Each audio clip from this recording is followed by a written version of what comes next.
رغم الأمطار ورغم الظروف المتغيرة، إلا أن الحضور كان حضور مميز جدا، وانتهزنا الفرصة والتقينا بالأستاذ إسماعيل هجلس اللي تكلم معانا عن كيف كانوا الناس يصرفوا المياه لما تجيهم أمطار بهذا الشكل.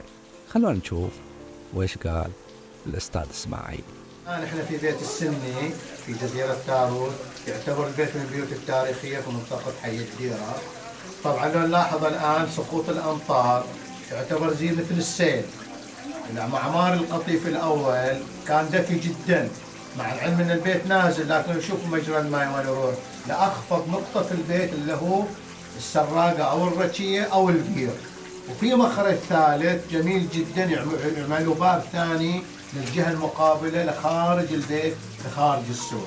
الجميل في الموضوع أن أنت تتعرف على كيف الناس كانت تعيش. شكرا أستاذ إسماعيل على هذه المعلومات الجميلة، وإن شاء الله نشوفكم في تقرير ثاني عن المسار السياحي ومهرجان بستان تاروت.